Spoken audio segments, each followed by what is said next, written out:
ಶ್ರೀ ಗಣಪತಿ ಶಾರದಾ ಗುರುಭ್ಯೋ ನಮಃ. ಶ್ರೋತೃಗಳಿಗೆ ಚಿನ್ಮಯಾನಂದರ ವ್ಯಾಖ್ಯಾನ ಸಹಿತ ಭಗವದ್ಗೀತೆಯಲ್ಲಿ ಶ್ರದ್ಧಾತ್ರಯ ವಿಭಾಗ ಯೋಗವೆಂಬ ಸಪ್ತದಶೋಧ್ಯಾಯಕ್ಕೆ ಸ್ವಾಗತ. ಈ ಅಧ್ಯಾಯದ ಎಲ್ಲ ಶ್ಲೋಕಗಳು. ಅಥ ಸಪ್ತದಶೋಧ್ಯಾಯಃ ಶ್ರದ್ಧಾತ್ರಯ ವಿಭಾಗ ಯೋಗಃ. ಹಿಂದಿನ ಅಧ್ಯಾಯದ 2 ಶ್ಲೋಕಗಳಲ್ಲಿ ಆಧ್ಯಾತ್ಮಿಕ ಸಾಧನೆಯ ಬಗ್ಗೆ ಶಾಸ್ತ್ರವೇ ಪ್ರಮಾಣ ಎಂಬುದನ್ನು ಪರಮಾತ್ಮನು ತೋರಿಸಿಕೊಟ್ಟಿದ್ದಾಯಿತು. ಆದರೆ ಸಾಮಾನ್ಯ ವ್ಯಕ್ತಿಗೆ ಶಾಸ್ತ್ರವನ್ನು ತಿಳಿದುಕೊಳ್ಳುವುದು ಕಷ್ಟವಾದೀತು. ಸಾಧನೆ ಮಾಡಬೇಕು ಎನ್ನುವ ಹಂಬಲ ಅವನಿಗೆ ಬಹಳಷ್ಟು ಇದ್ದೀತು. ಆದರೆ ಶಾಸ್ತ್ರವನ್ನು ಓದಿ ತಿಳಿದುಕೊಳ್ಳುವ ಸಾಮರ್ಥ್ಯ ಅವನಲ್ಲಿ ಇಲ್ಲ ಎಂದಿಟ್ಟುಕೊಳ್ಳೋಣ. ಆಗ ಅವನ ಪಾಡೇನು? ಇದು ಅರ್ಜುನನ ಪ್ರಶ್ನೆ. ಈ ಸಂಶಯದ ಮೂಲಕವೇ ಅಧ್ಯಾಯದ ಆರಂಭ. ಅರ್ಜುನನು ಕೇಳುತ್ತಾನೆ, ಶ್ರದ್ಧೆಯಿಂದ ಕೂಡಿದ ಒಬ್ಬ ವ್ಯಕ್ತಿಯು ಶಾಸ್ತ್ರ ವಿಧಿಯನ್ನು ತಿಳಿಯದೆ ಸಾಧನೆಯನ್ನು ಆರಂಭ ಮಾಡಬಹುದೇ?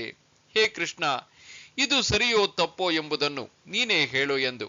ಸಾಧಕನು ತನ್ನ ಸಾಧನೆಯ ಮಾರ್ಗದಲ್ಲಿ ಮುಂದುವರಿಯಬೇಕಾದಲ್ಲಿ ಅವನಲ್ಲಿ ಶ್ರದ್ಧೆ ಎಂಬ ಗುಣವು ಅತ್ಯಂತ ಅವಶ್ಯಕವಾಗಿರಬೇಕೆಂದು ಈ ಹಿಂದೆಯೇ ಸಾಕಷ್ಟು ಸಲ ಹೇಳಿದ್ದಾಗಿದೆ.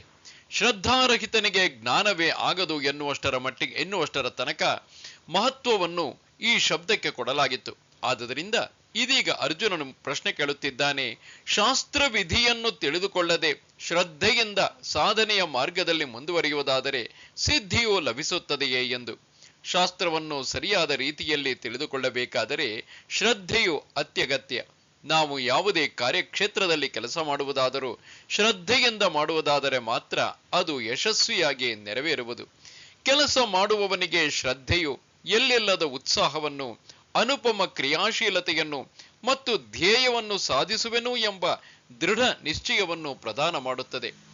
ಈ ಪ್ರಶ್ನೆಯನ್ನು ಪರಮಾತ್ಮನು ನೇರವಾಗಿ ಉತ್ತರಿಸದೆ ಈ ಅವಕಾಶವನ್ನು ನಿಮಿತ್ತವಾಗಿಟ್ಟುಕೊಂಡು ಶ್ರದ್ಧೆಯ ಬಗ್ಗೆ ಸವಿಸ್ತಾರವಾದ ವಿವರಣೆಯನ್ನು ನೀಡುತ್ತಾನೆ.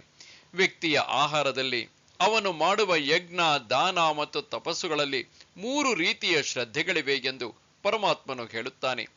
ಮನುಷ್ಯನ ಮನಸ್ಸಿನಲ್ಲಿ ಸತ್ವ, ರಜ ಮತ್ತು ತಮಗಳೆಂಬ 3 ಗುಣಗಳಿವೆ ಎಂಬುದನ್ನು ನಾವು ಈ ಹಿಂದೆಯೇ ನೋಡಿದ್ದಾಗಿದೆ. ಈ 3 ಗುಣಗಳಿಗೆ ಅನುಸಾರವಾಗಿ 3 ರೀತಿಯ ಶ್ರದ್ಧೆಗಳಿವೆ ಎಂದು ಪರಮಾತ್ಮನು ಹೇಳುತ್ತಾನೆ. ಈ 3 ಗುಣಗಳಿಗೆ ಅನುಸಾರವಾಗಿ ಜನರು ತಮ್ಮ ಸಾಧನೆಯನ್ನು ಮಾಡುತ್ತಾರೆ ಎಂದು ಇಲ್ಲಿ ಹೇಳಲಾಗಿದೆ. ಈ ಅಧ್ಯಾಯವನ್ನು ಸರಿಯಾದ ರೀತಿಯಲ್ಲಿ ನಾವು ಅರ್ಥ ಮಾಡಿಕೊಳ್ಳುವುದಾದರೆ ಗೊತ್ತಿಲ್ಲದೆ ಈಗ ನಾವು ಮಾಡುತ್ತಿರುವ ತಪ್ಪುಗಳನ್ನು ತಿದ್ದಿಕೊಳ್ಳಬಹುದು. ಅರ್ಜುನನು ಕೇಳುತ್ತಾನೆ, ಅರ್ಜುನ ಉವಾಚ ಈ ಶಾಸ್ತ್ರ ವಿಧಿ ಮತ್ಸೃಜ್ಯ ಯಜಂತೆ ಶ್ರದ್ಧಯಾನ್ವಿತಾಃ ತೇಷಾಂ ನಿಷ್ಠಾತು ಕಾ ಕೃಷ್ಣ ಸತ್ವಮಾಹೋ ರಜಸ್ತಮಃ. ಅರ್ಜುನನು ಹೇಳಿದನು, ಎಲೈ ಕೃಷ್ಣನೇ, ಯಾರು ಶಾಸ್ತ್ರ ವಿಧಿಯನ್ನು ಬಿಟ್ಟು ಶ್ರದ್ಧೆಯಿಂದೊಡಗೂಡಿ ಪೂಜಿಸುವರೋ ಅವರ ನಿಷ್ಠೆಯು ಸಾತ್ವಿಕವೋ, ರಾಜಸವೋ, ತಾಮಸವೋ. ಹಿಂದಿನ ಅಧ್ಯಾಯದ ಕೊನೆಯಲ್ಲಿ ಪರಮಾತ್ಮನಿಗೇನು ಹೇಳಿದ್ದನೋ ಅದಕ್ಕೆ ಪ್ರಶ್ನಾರ್ಥಕವಾಗಿ ಅರ್ಜುನನು ಇಲ್ಲಿ ತನ್ನ ಸಂಶಯವನ್ನು ಪರಮಾತ್ಮನ ಮುಂದಿಡುತ್ತಾನೆ. ಅರ್ಜುನನ ಈ ಪ್ರಶ್ನೆಗೆ 17ನೆಯ ಅಧ್ಯಾಯದಲ್ಲಿ ಪರಮಾತ್ಮನು ಉಪದೇಶಿಸಲಿರುವ ವಿಷಯಕ್ಕೆ ಬೀಜಭೂತವಾಗಿದೆ. ಸಾಧನೆಗಳಲ್ಲಿ ಎಷ್ಟು ವಿಧ, ಯಾವ ರೀತಿಯ ಸಾಧನೆಗಳನ್ನು ಮಾಡಬೇಕು, ಯಾವ ರೀತಿಯ ಸಾಧನೆಗಳನ್ನು ಮಾಡಬಾರದು ಎಂಬುದನ್ನೆಲ್ಲ ಪರಮಾತ್ಮನು ವಿಸ್ತಾರವಾಗಿ ಈ ಪ್ರಶ್ನೆಗೆ ಉತ್ತರಿಸುತ್ತಾನೆ. ಶಾಸ್ತ್ರವನ್ನು ತಿಳಿದುಕೊಳ್ಳುವುದು ಎಲ್ಲರಿಗೂ ಸುಲಭ ಸಾಧ್ಯವಾದುದಲ್ಲ. ಕೆಲವರು ಅದನ್ನು ಓದಿ ತಿಳಿದುಕೊಳ್ಳಬಹುದು, ಆದರೆ ಅದನ್ನು ಸರಿಯಾದ ರೀತಿಯಲ್ಲಿ ಗ್ರಹಿಸುವುದು ಅವರಿಗೂ ಕಷ್ಟವಾಗಬಹುದು. ಗಡಿಬಿಡಿಯ ಈ ಪ್ರಪಂಚದಲ್ಲಿ ಶಾಸ್ತ್ರವನ್ನು ತಿಳಿದುಕೊಂಡು ಸಾಧನೆ ಮಾಡುವ ವ್ಯವಧಾನವು ಎಷ್ಟೋ ಜನರಿಗೆ ಇರುವುದಿಲ್ಲ. ಆದರೂ ಕೂಡ ಅಂಥವರು ತಾವು ಮಾಡುವ ಸಾಧನೆಯನ್ನು ಪೂರ್ಣ ಶ್ರದ್ಧೆಯಿಂದ ಮಾಡುತ್ತಿರಬಹುದು. ಹೀಗಿರುವಾಗ ಅವರು ಮಾಡುವ ಸಾಧನೆಯು ಶಾಸ್ತ್ರಸಮ್ಮತವಾದುದು ಹೌದೋ ಅಲ್ಲವೋ ಎಂಬುದು ಪ್ರಶ್ನೆ. ಇಲ್ಲಿ ಯಜ್ಞ ಎಂದರೆ ಪೂಜೆ ಎಂಬ ಅರ್ಥದಲ್ಲಿ ತೆಗೆದುಕೊಳ್ಳಬೇಕು. ವ್ಯಾಪಕವಾದ ಅರ್ಥದಲ್ಲಿ ಹೇಳುವುದಾದರೆ ಮಾಡುವ ಎಲ್ಲ ಕೆಲಸವೂ ಯಜ್ಞವೇ ಆಗುತ್ತದೆ. ಶಾಸ್ತ್ರ ವಿಧಿಯನ್ನು ತಿಳಿದುಕೊಳ್ಳದೆ ಶ್ರದ್ಧೆಯಿಂದ ಒಬ್ಬ ವ್ಯಕ್ತಿಯು ಕಾರ್ಯನಿರತನಾಗುವುದಾದರೆ ಅವನ ನಿಷ್ಠೆಯು ಸಾತ್ವಿಕವಾದುದೋ, ರಾಜಸವಾದುದೋ ಅಥವಾ ತಾಮಸವಾದುದೋ ಎಂಬುದು ಅರ್ಜುನನ ಪ್ರಶ್ನೆ. ಶ್ರೀ ಭಗವಾನುವಾಚ ತ್ರಿವಿಧಾ ಭವತಿ ಶ್ರದ್ಧಾ ದೇಹಿನಾಂ ಸಾ ಸ್ವಭಾವಜಾ ಸಾತ್ವಿಕೀ ರಾಜಸೀ ಚೈವ ತಾಮಸೀ ಚೇತಿ ತಾಂ ಶೃಣು. ಶ್ರೀ ಭಗವಂತನು ಹೇಳುತ್ತಾನೆ, ಜೀವರಿಗೆ ಸ್ವಭಾವದಿಂದ ಉಂಟಾಗುವ ಶ್ರದ್ಧೆಯು ಸಾತ್ವಿಕ, ರಾಜಸ ಮತ್ತು ತಾಮಸ ಎಂದು 3 ಬಗೆಯಾಗಿರುವುದು. ಅದನ್ನು ತಿಳಿಸುವೆನು ಕೇಳು. ತನ್ನ ಉಪದೇಶವನ್ನು ಉಪಕ್ರಮಿಸುತ್ತಾ ಪರಮಾತ್ಮನು ಹೇಳುತ್ತಾನೆ, ಲೋಕದಲ್ಲಿ ಸ್ವಭಾವಜನ್ಯವಾಗಿ ಸಾತ್ವಿಕ, ರಾಜಸ ಮತ್ತು ತಾಮಸಗಳೆಂಬ 3 ಬಗೆಯ ಶ್ರದ್ಧೆಗಳಿವೆ ಎಂದು. ಅವರವರ ಶ್ರದ್ಧೆಗೆ ಅನುಗುಣವಾಗಿ ಅವರವರ ವಾಸನೆಗಳು, ವಾಸನೆಗಳಿಗೆ ಅನುಗುಣವಾಗಿ ಅವರವರ ಜೀವನ, ಅಂದರೆ ನಮ್ಮ ವಿಚಾರ, ಆಚಾರ ಎಲ್ಲವನ್ನೂ ನಿರ್ಧರಿಸುವುದು ಈ ವಾಸನೆಗಳು. ಹೀಗಾಗಿ ನಮ್ಮ ಶಾರೀರಿಕ, ಮಾನಸಿಕ ಮತ್ತು ಬೌದ್ಧಿಕ ಕ್ರಿಯೆಗಳು ನಮ್ಮ ಶ್ರದ್ಧೆಯನ್ನು ಅವಲಂಬಿಸಿಕೊಂಡಿವೆ. ವ್ಯಕ್ತಿಯ ಶ್ರದ್ಧೆಗೆ ವಿಚಿತ್ರ ರೂಪದ್ದಾಗಿರುವುದಾದರೆ ಅವನ ವ್ಯಕ್ತಿತ್ವವು ವಿಚಿತ್ರ ರೂಪದ್ದಾಗಿರುತ್ತದೆ. ಮನಸ್ಸಿದ್ದಂತೆ ಮಾನವ ತಾನೇ. ಅವರವರ ಶ್ರದ್ಧೆಗೆ ಅನುಗುಣವಾಗಿ ಅವರವರ ವ್ಯಕ್ತಿತ್ವವು ರೂಪಿಸಲ್ಪಡುವುದು ಎಂದು ಪರಮಾತ್ಮನು ಹೇಳುತ್ತಾನೆ. ಸತ್ವಾನುರೂಪಾ ಸರ್ವಸ್ಯ ಶ್ರದ್ಧಾ ಭವತಿ ಭಾರತ ಶ್ರದ್ಧಾಮಯೋಯಂ ಪುರುಷಃ ಯೋ ಯಚ್ಛ್ರದ್ಧಃ ಸ ಏವ ಸಃ. ಎಲೈ ಭರತವಂಶೋತ್ಪನ್ನನೇ, ಯಾರ ಶ್ರದ್ಧೆಯಾದರೂ ಅವರವರ ಅಂತಃಕರಣಕ್ಕೆ ತಕ್ಕಂತೆ ಇರುವುದು. ಈ ಮನುಷ್ಯನೆಂಬುವನು ಶ್ರದ್ಧಾಮಯನಾಗಿರುತ್ತಾನೆ. ಯಾವನು ಎಂಥ ಶ್ರದ್ಧೆಯುಳ್ಳವನೋ ಅವನು ಅದಕ್ಕೆ ತಕ್ಕಂತೆ ಇರುವನು. ಅವರವರ ಶ್ರದ್ಧೆಯು ಅವರವರ ಮನಸ್ಸಿಗೆ ಅನುಗುಣವಾಗಿ. ಇದು ಹೀಗೇಕೆ ಎಂದು ಕೇಳುವುದಾದರೆ, ಪ್ರತಿಯೊಬ್ಬನ ಸ್ವಭಾವಜನ್ಯವಾದ ಗುಣವು ಬೇರೆ ಬೇರೆಯಾಗಿರುವುದೇ ಇದಕ್ಕೆ ಕಾರಣ. ಶ್ರದ್ಧೆಗನುಗುಣವಾಗಿ ಅವನ ಸ್ವಭಾವವೋ ಅಥವಾ ಸ್ವಭಾವಕ್ಕನುಗುಣವಾಗಿ ಅವನ ಶ್ರದ್ಧೆಯೋ ಯಾವುದು ನಮಗೆ ನಿರ್ಧರಿಸಿ ಹೇಳಲಾಗುವುದಿಲ್ಲ. ಗೀತೆಯ ಪ್ರಕಾರ ವ್ಯಕ್ತಿಯ ಸ್ವಭಾವವೇ ಅವನ ಶ್ರದ್ಧೆಯನ್ನು ನಿರ್ಧರಿಸುವುದು. ಅನುಭವದಲ್ಲೂ ಕೂಡ ಇದು ನಮಗೆ ಸರಿಯೆಂದೇ ಕಾಣುವುದು. ವ್ಯಕ್ತಿಯು ತನ್ನ ಸ್ವಭಾವಕ್ಕೆ ಅನುಗುಣವಾಗಿಯೇ ಶ್ರದ್ಧೆಯನ್ನು ಬೆಳೆಸಿಕೊಂಡಿರುತ್ತಾನೆ. ಅವನ ಶ್ರದ್ಧೆಯು ಬುದ್ಧಿಯಲ್ಲಿರುವ ತಿಳುವಳಿಕೆಯನ್ನು ಹೊಂದಿಕೊಂಡಿರುತ್ತದೆ. ಆರಂಭದಲ್ಲಿ ಮನುಷ್ಯನ ಸ್ವಭಾವವು ಅವನ ಶ್ರದ್ಧೆಯನ್ನು ನಿರ್ಧರಿಸುತ್ತದೆ. ಆ ನಂತರ ಅದು ಅವನ ವ್ಯಕ್ತಿತ್ವದ ಮೇಲೆ ಪ್ರಭಾವ ಬೀರಿ ಅವನ ಸ್ವಭಾವವನ್ನು ತಿದ್ದುತ್ತದೆ. ವ್ಯಕ್ತಿಯ ಸ್ವಭಾವವು ಗುಣಗಳಿಂದಾಗಿ ನಿರ್ಧಾರವಾಗುವುದು ಎಂಬುದನ್ನು ಈ ಹಿಂದೆಯೇ 14ನೇ ಅಧ್ಯಾಯದಲ್ಲಿ ನೋಡಿದ್ದೇವೆ. 3 ಗುಣಗಳಲ್ಲಿ ಯಾವುದಾದರೂ ಒಂದು ಬಾಕಿ 2ನ್ನು ಮೆಟ್ಟಿ ಹಾಕಿ ಪ್ರಭಾವಶಾಲಿಯಾಗಿ ಕಾಣುವುದು. ಅದು ಅವನ ಸ್ವಭಾವವಾಗುವುದು. ಈ ಸ್ವಭಾವಕ್ಕೆ ಅನುಗುಣವಾಗಿ ಅವನ ಶ್ರದ್ಧೆಯಿರುತ್ತದೆ. ಶ್ರದ್ಧೆಗೆ ಸರಿಯಾಗಿ ವ್ಯಕ್ತಿ ಇರುತ್ತಾನೆ. ಶ್ರದ್ಧೆಯಿಂದ ಪರಮಾತ್ಮನನ್ನು ಅವನು ಯಾವ ರೂಪದಲ್ಲಿ ಭಜಿಸುತ್ತಾನೋ ಅದೇ ರೂಪವನ್ನು ಕಾಲಾಂತರದಲ್ಲಿ ಅವನು ಪಡೆಯುತ್ತಾನೆ. ಮಾನವನ ವ್ಯಕ್ತಿತ್ವವು ಅವನ ಶ್ರದ್ಧೆಯಿಂದ ನಿರ್ಧರಿಸಲ್ಪಟ್ಟಿರುತ್ತದೆ. ಅವನ ಸಾಧನೆಗಳು ಕೂಡ ಅವನ ಶ್ರದ್ಧೆಯನ್ನು ಅವಲಂಬಿಸಿಕೊಂಡಿರುತ್ತವೆ. ಗೀತೆಯ 9ನೇ ಅಧ್ಯಾಯದಲ್ಲಿ ಈ ಅಂಶವನ್ನು ಸಂಕ್ಷೇಪವಾಗಿ ಹೇಳಲಾಗಿದೆ. ಯಜಂತೆ ಸಾತ್ವಿಕಾ ದೇವಾನ್ ಯಕ್ಷರಕ್ಷಾಂಸಿ ರಾಜಸಾಃ ಪ್ರೇತಾನ್ ಭೂತಗಣಾಶ್ಚಾನ್ಯೇ ಯಜಂತೆ ತಾಮಸಾ ಜನಾಃ.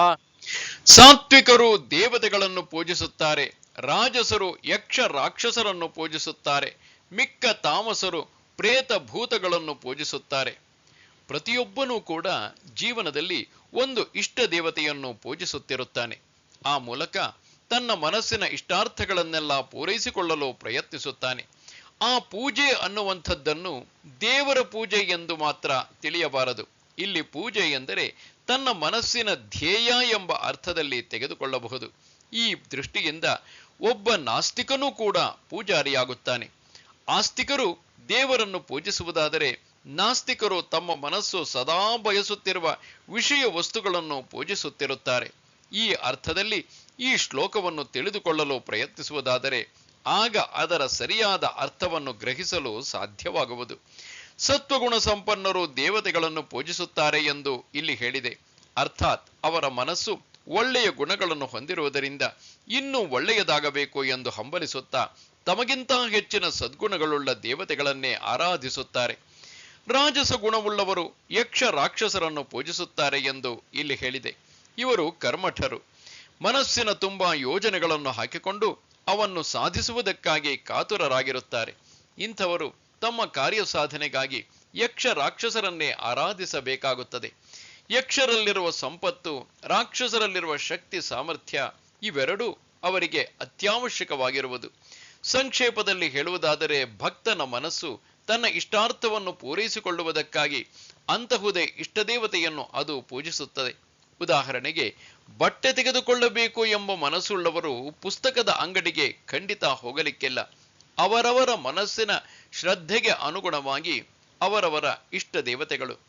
ತಾಮಸ ಜನರು ಪ್ರೇತ ಭೂತಗಳನ್ನು ಪೂಜಿಸುತ್ತಾರೆ. ತಮೋಗುಣದ ಮನಸ್ಸು ತನ್ನ ಇಷ್ಟಾರ್ಥಗಳ ಪೂರೈಕೆಗಾಗಿ ಭೂತ ಪ್ರೇತಗಳನ್ನು ನಂಬುವುದು ಸಹಜವೇ.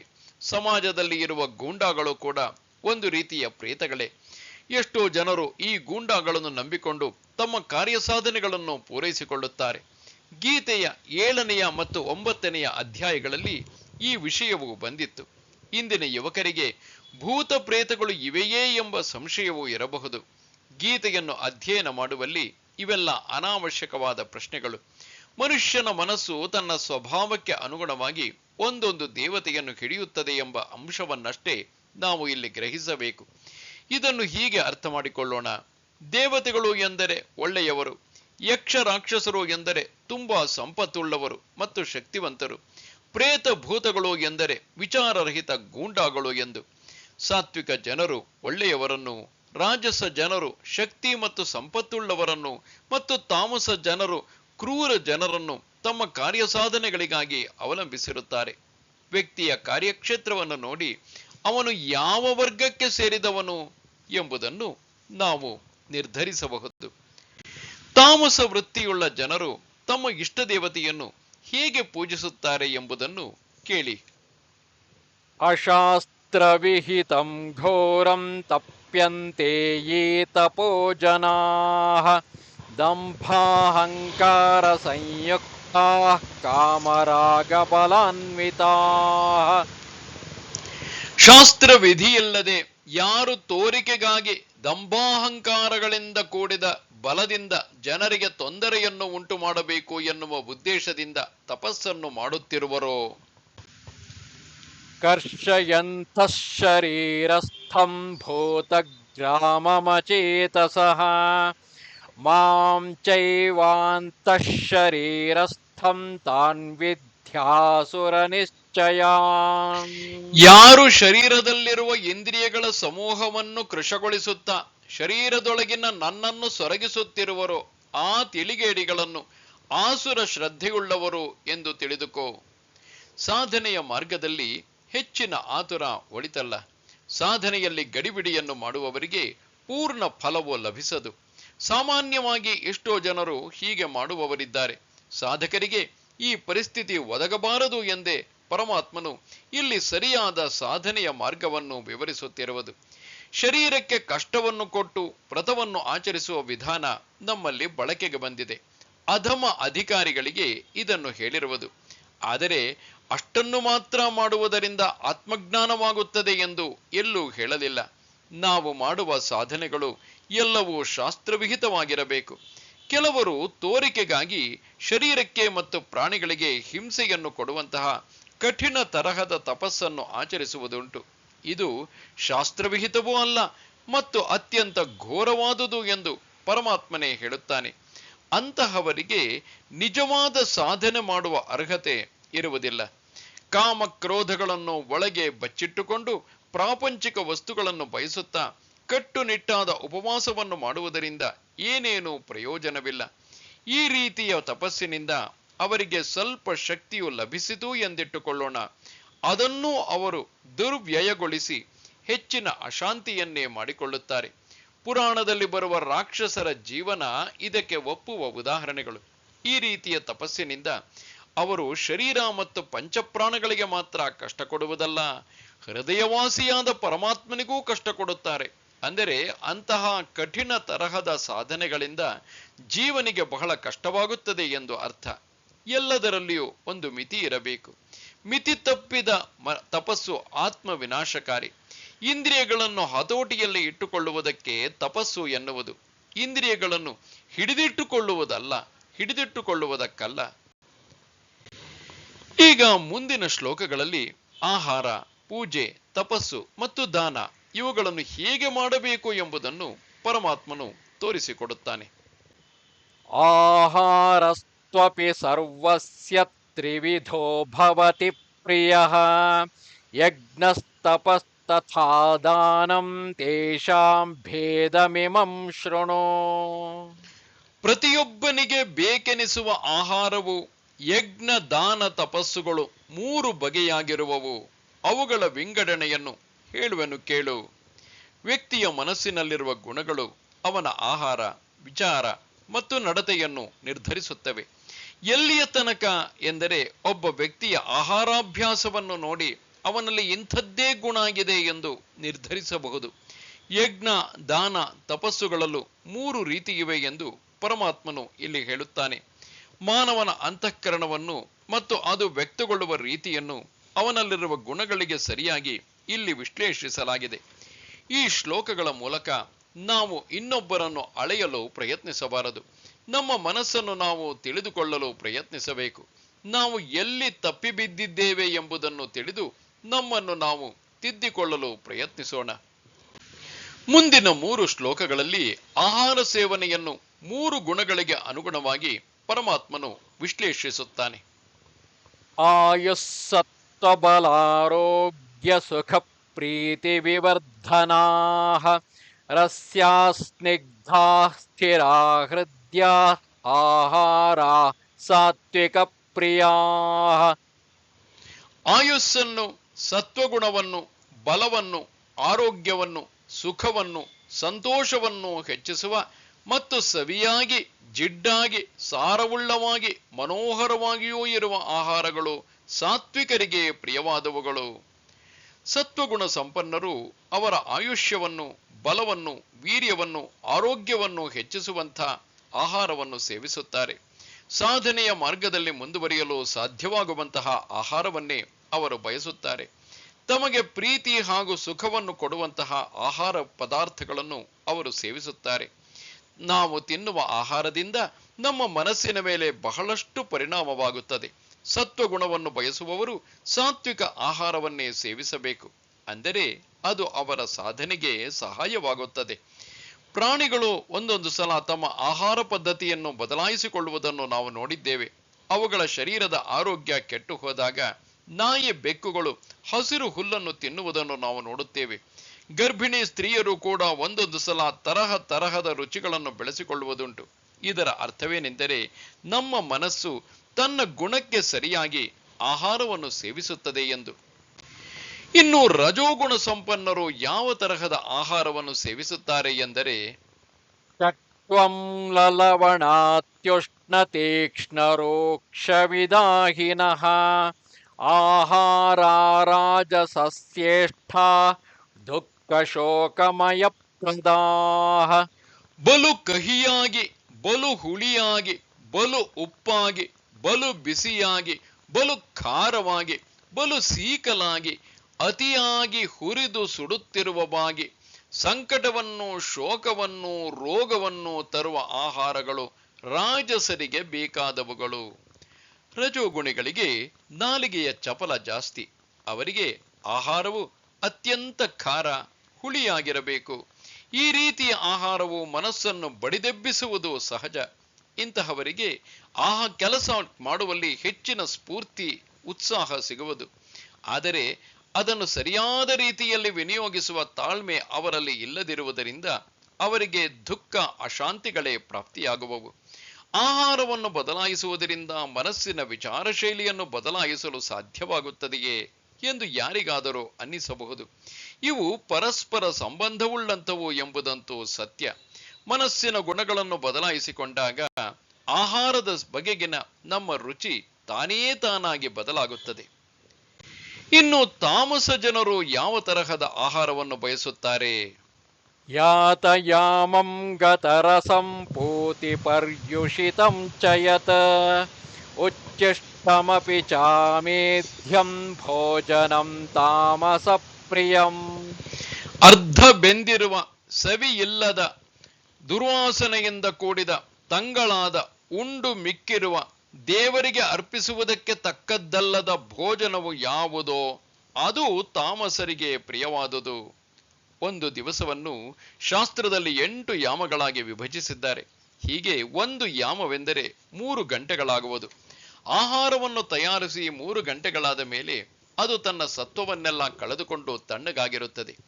ಇಂದಿನ ಫ್ರಿಡ್ಜ್ ಯುಗದಲ್ಲಿ ನಾವೆಲ್ಲರೂ ತಾಮಸಾಹಾರವನ್ನೇ ತಿನ್ನುವವರಾಗಿದ್ದೇವೆ. ಇನ್ನು ಕೆಲವು ಮನೆಗಳಲ್ಲಿ, ವಿಶೇಷವಾಗಿ ದಕ್ಷಿಣ ಭಾರತದಲ್ಲಿ ಇದು ಜಾಸ್ತಿ, ರಾತ್ರಿ ಉಳಿದ ಅನ್ನವನ್ನು ನೀರಿನಲ್ಲಿ ಹಾಕಿಟ್ಟು ಮರುದಿನ ಬೆಳಗ್ಗೆ ಆ ನೀರನ್ನು ಹಿಂಡಿ ತೆಗೆದು ತಂಗಳಾದ ಅನ್ನವನ್ನು ತಿನ್ನುವ ಕ್ರಮವಿದೆ. ಇದು ತಾಮಸ ಆಹಾರವೇ. ಉತ್ತರ ಭಾರತದಲ್ಲೂ ಕೂಡ ಕೆಲವರು ಹಳಸಿದ ರೊಟ್ಟಿಯನ್ನೇ ಬಯಸುವವರಿರಬಹುದು. ಇಂತಹ ಆಹಾರದಿಂದ ಕೆಟ್ಟ ನಾಥ ಬರುತ್ತಿರುತ್ತದೆ. ಕೆಲವರಿಗೆ ಈ ಆಹಾರವೆಂದರೆ ಬಹಳ ಇಷ್ಟ. ಇಂದಿನ ಆಧುನಿಕ ಯುಗದಲ್ಲಿ ನಾವು ತಯಾರಿಸುವ ಪಲಾವ್ ಎಂಬುದು ಈ ಜಾತಿಗೆ ಸೇರಿದುದು. ಸಾತ್ವಿಕರು ಇಂತಹ ಆಹಾರ ಸಾಮಗ್ರಿಗಳನ್ನು ಮುಟ್ಟುವುದೂ ಇಲ್ಲ. ಆಹಾರವನ್ನು ಶೇಖರಿಸಿಟ್ಟು ಅದು ಕೊಳೆತು ಹೋದ ಮೇಲೆ ತಿನ್ನುವವರು ಇದ್ದಾರೆ. ಅದರ ರುಚಿಯೇ ಬೇರೆಯಂತೆ. ಕುಡಿಯುವ ತಾಮಸ ಪಾನೀಯಗಳು ಈ ಜಾತಿಗೆ ಸೇರಿದವುಗಳು. ಊಟ ಮಾಡುವವರು ಎಲೆಯಲ್ಲಿ ಬಿಟ್ಟ ಉಚ್ಚಿಷ್ಟವನ್ನು ತಾಮಸರು ಬಯಸುತ್ತಾರಂತೆ. ಮನುಷ್ಯರು ತಿನ್ನಲರ್ಹವಲ್ಲದ ಆಹಾರವನ್ನೇ ಇವರು ಬಯಸುತ್ತಾರಂತೆ. ಹೀಗೆ ಈ ಶ್ಲೋಕವು ಸಮಾಜದಲ್ಲಿ ಅತ್ಯಂತ ಕೀಳು ಜನರೆಂದೆನಿಸುವ ತಾಮಸರು ಬಯಸುವ ಆಹಾರವನ್ನು ವರ್ಣಿಸಿದೆ. ಮುಂದೆ 3 ರೀತಿಯ ಯಜ್ಞಗಳನ್ನು ಪರಮಾತ್ಮನು ಹೇಳುತ್ತಾನೆ. ಅಫಲಾಕಾಂಕ್ಷಿಭಿರ್ಯಜ್ಞ ವಿಧಿದೃಷ್ಟೋ ಯಯುಜ್ಯತೆ ಯಷ್ಟವ್ಯಮೇವೇತಿ ಮನಃ ಸಮಾಧಾಯ ಸ ಸಾತ್ವಿಕಃ. ಫಲವನ್ನು ಕೋರದೆ ವಿದ್ಯುಕ್ತವಾಗಿ ಮಾಡತಕ್ಕದ್ದು ಎಂಬ ಮನಸ್ಸಮಾಧಾನದಿಂದ ಯಾವ ಯಜ್ಞವೂ ನಡೆಯುವುದೋ, ಫಲವನ್ನು ಕೋರದೆ ಮಾಡತಕ್ಕದ್ದರಿಂದ ಯಾವ ಯಜ್ಞವು ನಡೆಯುವುದೋ ಅದು ಸಾತ್ವಿಕವು. ಮನುಷ್ಯನ ಆಹಾರಾಭ್ಯಾಸವು ಅವನವನ ಗುಣಕ್ಕೆ ತಕ್ಕಂತೆ ಇರುವುದು ಎಂದು ವಿವರಿಸಿದ ಬಳಿಕ ಇದೀಗ ಅವನು ಮಾಡುವ ಯಜ್ಞಗಳೂ ಕೂಡ ಅವನವನ ಗುಣಕ್ಕೆ ಸರಿಯಾಗಿಯೇ ಇರುತ್ತವೆ ಎಂಬುದನ್ನು ಇಲ್ಲಿ ವಿವರಿಸಲಾಗಿದೆ.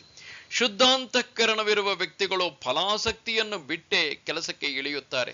ಅದರಲ್ಲಿ ಆಡಂಬರವೂ ಇಲ್ಲ, ಕರ್ತೃತ್ವ ಭಾವನೆಯೂ ಇಲ್ಲ. ಮನುಷ್ಯನ ಮನಸ್ಸಿಗೆ ಅಶಾಂತಿ ಚಿಂತೆಯನ್ನು ತರುವುದು ಕರ್ತೃತ್ವ ಭಾವನೆಯು ಅಥವಾ ಫಲಾಸಕ್ತಿಯು. ಸಾತ್ವಿಕ ಕರ್ಮಗಳಲ್ಲಿ ಇವೆರಡೂ ಇರುವುದಿಲ್ಲ. ತಾವು ಮಾಡುವ ಕರ್ಮಗಳನ್ನು ಅವು ಶಾಸ್ತ್ರವಿಹಿತವಾದವುಗಳು ಎಂದೇ ತಿಳಿದೇ ಅವರು ಮಾಡುವರು. ಶಾಸ್ತ್ರದಲ್ಲಿ 4 ರೀತಿಯ ಕರ್ಮಗಳನ್ನು ಹೇಳಲಾಗಿದೆ. ಕಾಮ್ಯ ಕರ್ಮ, ನಿಷಿದ್ಧ ಕರ್ಮ, ನಿತ್ಯ ಕರ್ಮ ಮತ್ತು ನೈಮಿತ್ತಿಕ ಕರ್ಮ. ನಿತ್ಯ ನೈಮಿತ್ತಿಕ ಕರ್ಮಗಳು ಮಾಡಬೇಕಾದವುಗಳು. ಸಾತ್ವಿಕರು ಈ ಕರ್ಮಗಳನ್ನು ಕರ್ತವ್ಯ ದೃಷ್ಟಿಯಿಂದ ಮಾತ್ರ ಮಾಡುತ್ತಿರುತ್ತಾರೆ. ಆದುದರಿಂದ ಅವರಿಗೆ ಕರ್ಮಬಂಧನವಿರುವುದಿಲ್ಲ. ಇನ್ನು ರಾಜಸ ಯಜ್ಞದ ಬಗ್ಗೆ ಕೇಳಿ. ಅಭಿಸಂಧಾಯತೋ ಫಲಂ ದಂಭಾರ್ಥಮಪಿ ಚೈವ ಯತ್ ಇಚ್ಯತೆ ಭರತ ಶ್ರೇಷ್ಠ ತೈಯಜ್ಞಂ ವಿದ್ಧಿ ರಾಜಸಂ. ಎಲೈ ಭರತ ಶ್ರೇಷ್ಠನೇ, ಫಲವನ್ನು ಮನಸ್ಸಿನಲ್ಲಿ ಇಟ್ಟುಕೊಂಡು ತೋರಿಕೆಗಾಗಿ ಯಾವ ಯಜ್ಞವು ನಡೆಯುವುದೋ ಅದು ರಾಜಸವೆಂದು ತಿಳಿ. ಶಾಸ್ತ್ರದಲ್ಲಿ ಇದಕ್ಕೆ ಕಾಮ್ಯಕರ್ಮವೆಂದು ಹೆಸರು. ಮನಸ್ಸಿನಲ್ಲಿರುವ ಬಯಕೆಯನ್ನು ಪೂರೈಸಿಕೊಳ್ಳುವ ದೃಷ್ಟಿಯಿಂದ ಈ ಯಜ್ಞವು ನಡೆಯುವುದು. ರಜೋಗುಣದವರು ಯಜ್ಞವನ್ನು ನಡೆಸುವ ರೀತಿ ಇದು. ಕರ್ತೃತ್ವ ಅಭಿಮಾನವು ಅವರಲ್ಲಿ ಇರುತ್ತದೆ. ತಾವು ನಡೆಸುವ ಯಜ್ಞವು ಹೇಗಾಗುತ್ತದೋ ಏನೋ ಎಂಬ ಕಳವಳ ಬೇರೆ ಅವರಿಗೆ. ಇನ್ನು ಕೆಲವರು ಆಡಂಬರಕ್ಕಾಗಿ ಯಜ್ಞವನ್ನು ನಡೆಸುವವರು ಇದ್ದಾರೆ. ಅವರ ಮನಸ್ಸಿನಲ್ಲಿ ನಿಶ್ಚಿತವಾದ ಧ್ಯೇಯ ಯಾವುದೂ ಇರುವುದಿಲ್ಲ. 4 ಜನರ ಮುಂದೆ ನಾನೂ ಯಜ್ಞ ಮಾಡುತ್ತೇನೆ ಎಂದು ತೋರಿಸಿಕೊಳ್ಳುವುದಕ್ಕಾಗಿ ಅವರು ಮಾಡುವರು. ಇವುಗಳನ್ನು ಸತ್ಕರ್ಮಗಳೆಂದು ಹೇಳಲು ಸಾಧ್ಯವಿಲ್ಲ. ಮಾತ್ರವಲ್ಲ, ಇವುಗಳಿಂದ ಬರುವ ಫಲವು ಮನಸ್ಸಿಗೆ ಹಿತವಾಗಿರುವಂತಹುದಲ್ಲ. ಇನ್ನು ತಾಮಸ ಜನರು ಹೇಗೆ ಕೆಲಸಗಳನ್ನು ಮಾಡುತ್ತಾರೆ ಕೇಳಿ. ವಿಧಿಹೀನಮಸೃಷ್ಟಾನ್ನಂ ಮಂತ್ರಹೀನಮದಕ್ಷಿಣಂ ಶ್ರದ್ಧಾಹೀನಮಚೇತಸಃ ಶ್ರದ್ಧಾವಿರಹಿತಂ ಯಜ್ಞಂ ತಾಮಸಂ ಪರಿಚಕ್ಷತೆ. ವಿಧಿಯನ್ನು ಲೆಕ್ಕಿಸದೆ, ಅನ್ನದಾನ ಮಾಡದೆ, ಸರಿಯಾದ ಮಂತ್ರವಿಲ್ಲದೆ, ತಕ್ಕಷ್ಟು ದಕ್ಷಿಣೆ ನೀಡದೆ, ಶ್ರದ್ಧೆ ಇಲ್ಲದೆ ಮಾಡಿದ ಯಜ್ಞವನ್ನು ತಾಮಸವೆಂದು ಹೇಳುತ್ತಾರೆ. ಶಾಸ್ತ್ರ ವಿಧಿಯನ್ನು ಅನುಸರಿಸದೆ ಅದಕ್ಕೆ ವಿರುದ್ಧವಾಗಿ ಮನಸ್ಸಿಗೆ ಬಂದಂತೆ ಮಾಡುವ ಯಜ್ಞವು ತಾಮಸ ಯಜ್ಞವು. ಮಾಡುವ ಕರ್ತೃವಿಗೂ ಅದರಿಂದ ಶಾಂತಿಗಿಲ್ಲ, ಸಮಾಜಕ್ಕೂ ಅದರಿಂದ ಲಾಭವಿಲ್ಲ. ಯಜ್ಞದಲ್ಲಿ ಅನ್ನದಾನವು ಶ್ರೇಷ್ಠವಾದುದು. ಮನುಷ್ಯನ ಮುಖ್ಯ 3 ಅವಶ್ಯಕತೆಗಳು ಕೂಡ ಅನ್ನ, ಬಟ್ಟೆ ಮತ್ತು ವಸತಿ. ಯಜ್ಞ ಮಾಡುವವನು ತನ್ನ ಆಂತರಿಕ ವಿಕಾಸವನ್ನು ಬಯಸುವುದಾದರೆ ಜೀವನದಲ್ಲಿ ಅತ್ಯವಶ್ಯಕವಾದ ಈ 3ರಲ್ಲಿ 2 ಪರರಿಗೆ ಹಂಚಬೇಕು. ತಾಮಸರು ಮಾಡುವ ಯಜ್ಞದಲ್ಲಿ ಇದು ಯಾವುದೂ ಇಲ್ಲವಂತೆ. ಅಷ್ಟು ಮಾತ್ರವಲ್ಲ, ಅವನು ಮಾಡುವ ಯಜ್ಞವು ಮಂತ್ರಹೀನವೂ ಶ್ರದ್ಧಾಹೀನವೂ ದಕ್ಷಿಣಾರಹಿತವೂ ಆಗಿರುವುದು. ಇನ್ನು ಮುಂದಿನ 3 ಶ್ಲೋಕಗಳಲ್ಲಿ 3 ರೀತಿಯ ತಪಸ್ಸನ್ನು ಪರಮಾತ್ಮನು ವಿವರಿಸುತ್ತಾನೆ. ದೇವದ್ವಿಜ ಗುರು ಪ್ರಾಜ್ಞ ಪೂಜನಂ ಶೌಚಮಾರ್ಜವಂ ಬ್ರಹ್ಮಚರ್ಯಮಹಿಂಸಾ ಚ ಶಾರೀರಂ ತಪವುಚ್ಯತೆ. ದೇವತೆಗಳು, ಬ್ರಾಹ್ಮಣರು, ಗುರು ಹಿರಿಯರು, ಜ್ಞಾನಿಗಳು ಇವರನ್ನು ಗೌರವಿಸುವುದು, ಶುಚಿತ್ವ, ಸರಳತೆ ಮತ್ತು ಬ್ರಹ್ಮಚರ್ಯವನ್ನು ಕಾಪಾಡಿಕೊಳ್ಳುವುದು, ಯಾರನ್ನೂ ಹಿಂಸೆ ಮಾಡದಿರುವುದು ಶಾರೀರಿಕ ತಪಸ್ಸು ಎನಿಸುವುದು. ಮನಸ್ಸು ಬುದ್ಧಿಯನ್ನು ಆತ್ಮನಲ್ಲಿ ನಿಲ್ಲಿಸಿಕೊಳ್ಳುವ ತಂತ್ರವೇ ಪೂಜೆ. ಸಾಧಕನಾದವನು ತನ್ನ ಶ್ರೇಯಸ್ಸಿಗಾಗಿ ತನ್ನ ಇಷ್ಟದೇವತೆಯನ್ನು, ಬ್ರಾಹ್ಮಣರನ್ನು ಹಾಗೂ ಗುರುಗಳನ್ನು ಮತ್ತು ಜ್ಞಾನಿಗಳನ್ನು ಶ್ರದ್ಧೆಯಿಂದ ಪೂಜಿಸಬೇಕು. ಈ ಮೂಲಕ ಅವನ ಸಾಂಸ್ಕೃತಿಕ ಬೆಳವಣಿಗೆ ಹಾಗೂ ನೈತಿಕ ಮಟ್ಟದ ಬೆಳವಣಿಗೆ ಆಗುವುದು. ಮಾತ್ರವಲ್ಲದೆ ಅವನ ಅಂತಃಕರಣವು ಪೂರ್ತಿ ವಿಕಸನಗೊಳ್ಳುವುದು. ಇಲ್ಲಿ ದ್ವಿಜರು ಎಂದರೆ ಬ್ರಾಹ್ಮಣರು ಎಂದರ್ಥ. ಬ್ರಹ್ಮಜಾನಾತಿ ಇತಿ ಬ್ರಾಹ್ಮಣ ಅಂದರೆ ಬ್ರಹ್ಮವನ್ನು ತಿಳಿದವನು ಬ್ರಾಹ್ಮಣನೆನಿಸಿಕೊಳ್ಳುವನು. ತಾಯಿಯು ನಮಗೆ ಕೊಟ್ಟ ಜನ್ಮವು ಮೊದಲನೆಯದಾದರೆ ಅಜ್ಞಾನ ಗರ್ಭದಿಂದ ಜ್ಞಾನದ ಮೂಲಕ ಹೊರಗೆ ಬರುವುದು 2ನೆಯ ಜನ್ಮವಾಗುವುದು. ಇಂಥವರು ಪೂಜಾರ್ಹರು. ಸಾಧಕನು ಶುಚಿಯಾಗಿಯೂ ಸರಳವಾಗಿಯೂ ಇರಬೇಕು. ವ್ಯಕ್ತಿತ್ವದಲ್ಲಿ ಛಿದ್ರತೆ ಬಾರದ ಹಾಗೆ ಎಚ್ಚರವಾಗಿರಬೇಕು. ಬ್ರಹ್ಮಚರ್ಯೆಯನ್ನು ಕಟ್ಟುನಿಟ್ಟಾಗಿ ಪಾಲಿಸಬೇಕು. ಬ್ರಹ್ಮಚಿಂತನೆಯಲ್ಲೇ ಸದಾ ಮನಸ್ಸನ್ನಿಡುವುದಕ್ಕೆ ಬ್ರಹ್ಮಚರ್ಯ ಎಂದು ಹೆಸರು. ನಮ್ಮ ಮನಸ್ಸನ್ನು ಶಾರೀರಿಕ ವಿಷಯ ಸುಖಗಳಿಂದ ಒಳಗೆ ತೆಗೆದುಕೊಳ್ಳದೆ ಇದು ಸಾಧ್ಯವಾಗದು. ಕೊನೆಯದಾಗಿ ಅಹಿಂಸೆಯನ್ನು ಗೆಲ್ಲಿ ಹೇಳಲಾಗಿದೆ. ಇದರ ಬಗ್ಗೆ ಸಾಕಷ್ಟು ವಿವರಣೆಯನ್ನು ನಾವು ಹಿಂದೆಯೇ ನೋಡಿದ್ದಾಗಿದೆ. ಸಾಧಕನಲ್ಲಿ ಅತ್ಯಂತ ಅವಶ್ಯಕವಾಗಿ ಇರಬೇಕಾದ ಗುಣ ಇದು. ಈ ಶ್ಲೋಕದಲ್ಲಿ ಹೇಳಿರುವ ಎಲ್ಲಾ ಗುಣಗಳು ಸಾಧಕನು ಶಾರೀರಿಕ ಮಟ್ಟದಲ್ಲಿ ಆಚರಿಸಬೇಕಾದವು. ಇವೆಲ್ಲವನ್ನೂ ಶಾರೀರಿಕ ತಪಸ್ಸು ಎಂದು ಪರಮಾತ್ಮನು ಹೇಳಿದ್ದಾನೆ. ಇನ್ನು ವಾಂಗ್ಮಯ ತಪಸ್ಸನ್ನು ಕುರಿತು ಮುಂದಿನ ಶ್ಲೋಕವು ಹೇಳುತ್ತದೆ. ಅನುದ್ವೇಗಕರಂ ವಾಕ್ಯಂ ಸತ್ಯಂ ಪ್ರಿಯಹಿತಂಚ ಯತ್ ಸ್ವಾಧ್ಯಾಯಾಭ್ಯಸನಂ ಚೈವ ವಾಂಗ್ಮಯಂ ತಪವುಚ್ಯತೆ. ಮತ್ತೊಬ್ಬರ ಮನಸ್ಸಿಗೆ ನೋವನ್ನು ಉಂಟು ಮಾಡದೆ ಸತ್ಯವೂ ಪ್ರಿಯವೂ ಹಿತವೂ ಆದ ಮಾತನ್ನಾಡುವುದು, ವೇದಾಭ್ಯಾಸವನ್ನು ಮಾಡುವುದು, ಇದು ವಾಂಗ್ಮಯ ತಪಸ್ಸು ಎನಿಸುವುದು. ಮಾತು ಮನುಷ್ಯನ ವ್ಯಕ್ತಿತ್ವವನ್ನು ಪ್ರತಿಬಿಂಬಿಸುವ ಅತ್ಯಂತ ಶಕ್ತಿಯುತವಾದ ಸಾಧನ. ಅವನ ಮಾನಸಿಕ ಹಾಗೂ ಬೌದ್ಧಿಕ ಸಂಸ್ಕಾರಗಳನ್ನು ಮಾತಿನಲ್ಲಿ ಕಾಣುತ್ತೇವೆ. ಮನಸ್ಸು ಬುದ್ಧಿಯು ಶುದ್ಧವಾಗಿರುವಷ್ಟು ಅವನ ಮಾತಿಗೆ ಶಕ್ತಿ ಬರುತ್ತದೆ. ವಾಕ್ಶುದ್ಧಿಯು ಅಂತಃಕರಣದ ಶುದ್ಧಿಯನ್ನು ಅವಲಂಬಿಸಿರುತ್ತದೆ. ನಾವು ಎಲ್ಲರೂ ಪ್ರತಿ ನಿಮಿಷವೂ ಮಾತನಾಡುತ್ತಲೇ ಇರುತ್ತೇವೆ. ಈ ದೃಷ್ಟಿಯಿಂದ ನೋಡುವಾಗ ನಮ್ಮ ಆಂತರಿಕ ಶಕ್ತಿಯು ವ್ಯಯವಾಗಿ ಹೋಗುತ್ತಿರುವ ದ್ವಾರಗಳಲ್ಲಿ ಇದು ಒಂದು. ಮಿತಭಾಷಿಯಾಗಿರುವುದಾದರೆ ಸುಮ್ಮನೆ ವ್ಯಯವಾಗುವ ಈ ಶಕ್ತಿಯನ್ನು ಶೇಖರಿಸಿಟ್ಟುಕೊಳ್ಳಲು ಸಾಧ್ಯವಾಗುವುದು. ಸಾಧಕರಿಗೆ ಈ ಬುದ್ಧಿಮಾತನ್ನು ಪರಮಾತ್ಮನು ಇಲ್ಲಿ ಹೇಳುತ್ತಿದ್ದಾನೆ. ಇದರ ಅರ್ಥ ಜೀವನವಿಡೀ ಮೌನವಾಗಿರಬೇಕು ಎಂದಲ್ಲ. ನಮ್ಮ ವ್ಯಕ್ತಿತ್ವವನ್ನು ಕ್ರೋಢೀಕರಿಸುವುದಕ್ಕೆ ಸಹಾಯಕವಾಗುವ ಮಾತುಗಳನ್ನು ಆಡಬೇಕು. ಅದರಿಂದಾಗಿ ನಮಗೆ ಯಾವ ರೀತಿಯ ನಷ್ಟವೂ ಇಲ್ಲ. ಮಾತಾಡುವ ರಹಸ್ಯವನ್ನು ಈ ಶ್ಲೋಕದಲ್ಲಿ ಪರಮಾತ್ಮನು ಹೊರಗೆಡಕಿದ್ದಾನೆ. ಇದನ್ನೇ ಇಲ್ಲಿ ವಾಂಗ್ಮಯ ತಪಸ್ಸು ಎಂದು ಹೇಳಿರುವುದು. ಅನುದ್ವೇಗಕರವಾದ ಮಾತುಗಳನ್ನು ಆಡಬೇಕಂತೆ. ಅಂದರೆ ನಮ್ಮ ಮಾತುಗಳು ಇನ್ನೊಬ್ಬರ ಮನಸ್ಸಿಗೆ ನೋವನ್ನು ಉಂಟು ಮಾಡುವಂತೆ ಇರಬಾರದು. ಕೇಳುವವರ ಪ್ರತಿಕ್ರಿಯೆಯಿಂದ ನಮ್ಮ ಮಾತು ಹೇಗಿರುತ್ತದೆ ಎಂಬುದನ್ನು ತಿಳಿದುಕೊಳ್ಳಲು ಸಾಧ್ಯವಿದೆ.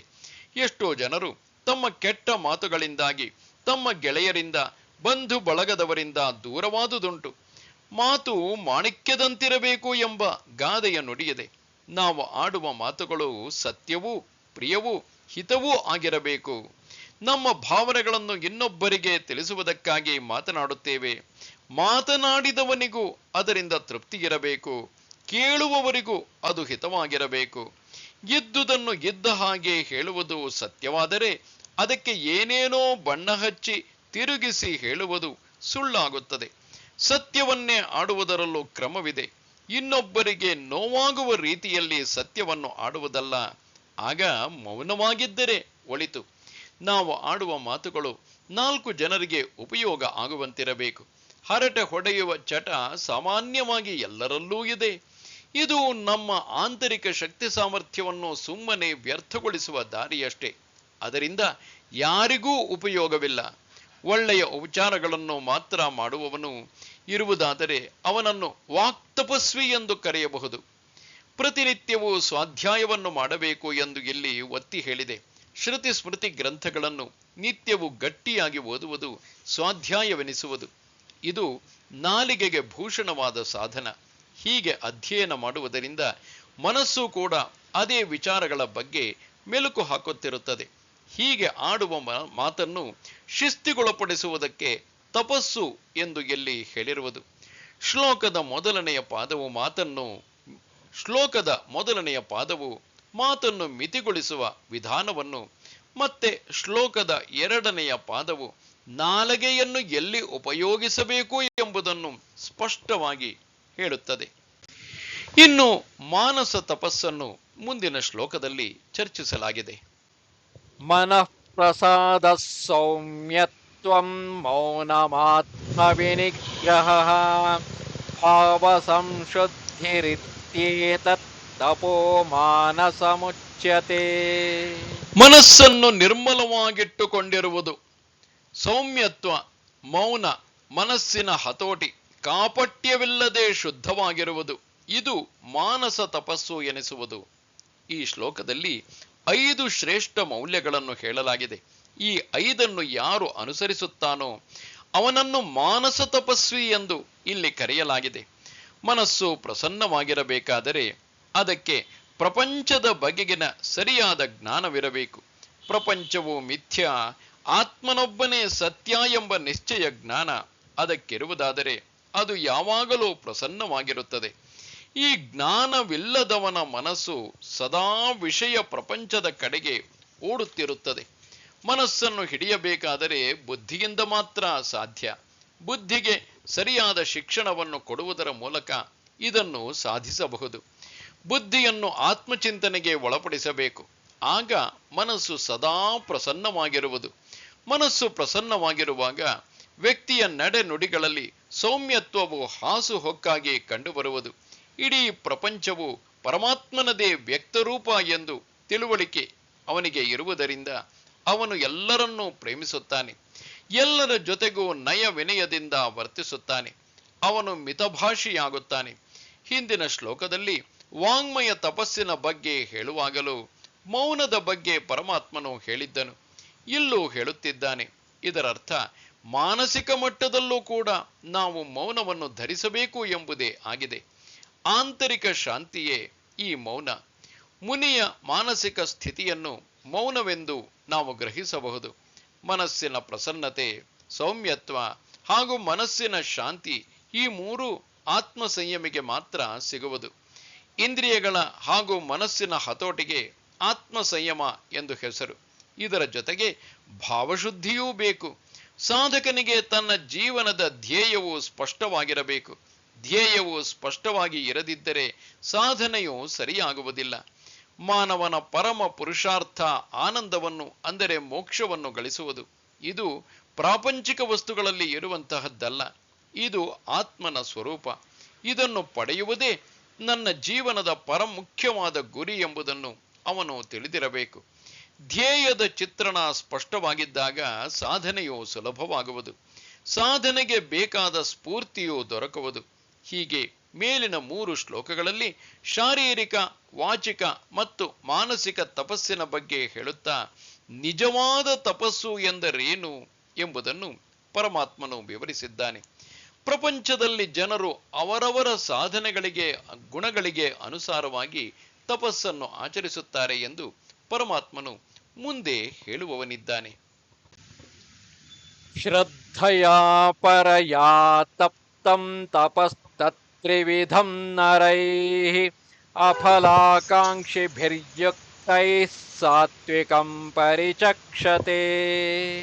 ಈ 3 ಬಗೆಯ ತಪಸ್ಸನ್ನು, ಕಾಯಿಕ, ವಾಚಿಕ, ಮಾನಸಿಕ 3 ಬಗೆಯ ತಪಸ್ಸನ್ನು ಜನರು ಹೆಚ್ಚಿನ ಶ್ರದ್ಧೆಯಿಂದ, ಫಲದ ಬಯಕೆಯಿಲ್ಲದೆ ಸಮಾಹಿತ ಚಿತ್ತರಾಗಿ ಮಾಡಿದರೆ ಬಲ್ಲವರು ಅದನ್ನು ಸಾತ್ವಿಕ ತಪಸ್ಸೆಂದು ಕರೆಯುತ್ತಾರೆ. ಮೇಲೆ ಹೇಳಿರುವ ಶಾರೀರಿಕ, ವಾಚಿಕ ಮತ್ತು ಮಾನಸಿಕ ತಪಸ್ಸನ್ನು ಯಾರು ಶ್ರದ್ಧೆಯಿಂದ ಮಾಡುತ್ತಾರೋ ಅವರ ಈ ತಪಸ್ಸು ಸಾತ್ವಿಕ ತಪಸ್ಸು ಎಂದು ಪರಿಗಣಿಸಲ್ಪಡುತ್ತದೆ.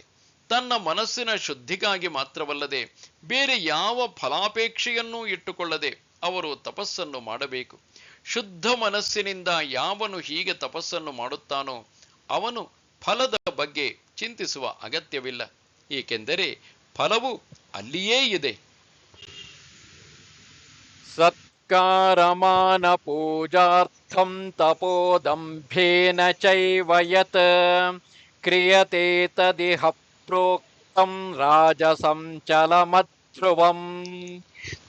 ತನಗೆ ಹೊಗಳಿಕೆಯು, ಮನ್ನಣೆಯು ದೊರೆಯಲೆಂದು ದಂಭದಿಂದ ತಪಸ್ಸನ್ನು ಮಾಡುವುದಾದರೆ ಶಾಶ್ವತ ಫಲವನ್ನು ಅದು ಕೊಡಲಾರದು. ಇದು ರಾಜಸ ತಪಸ್ಸೆನಿಸುವುದು. ತೋರಿಕೆಯ ಆಡಂಬರಕ್ಕಾಗಿ ತಪಸ್ಸನ್ನು ಮಾಡುವುದಾದರೆ ಅದನ್ನು ರಾಜಸ ತಪಸ್ಸು ಎಂದು ಇಲ್ಲಿ ಹೇಳಲಾಗಿದೆ. ಆತ್ಮ ಸಂಯಮ, ಮೌನ ಮೊದಲಾದವುಗಳನ್ನೆಲ್ಲ ನಮ್ಮ ಆತ್ಮಶ್ರೇಯಸ್ಸಿಗಾಗಿ ಮಾಡಬೇಕು.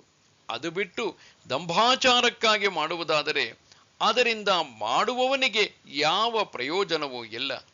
ಆ ರೀತಿ ಮಾಡುವವರನ್ನು ಮಿಥ್ಯಾಚಾರಿಗಳೆಂದು ಪರಮಾತ್ಮನು ಈ ಹಿಂದೆಯೇ ಹೇಳಿದ್ದಾನೆ.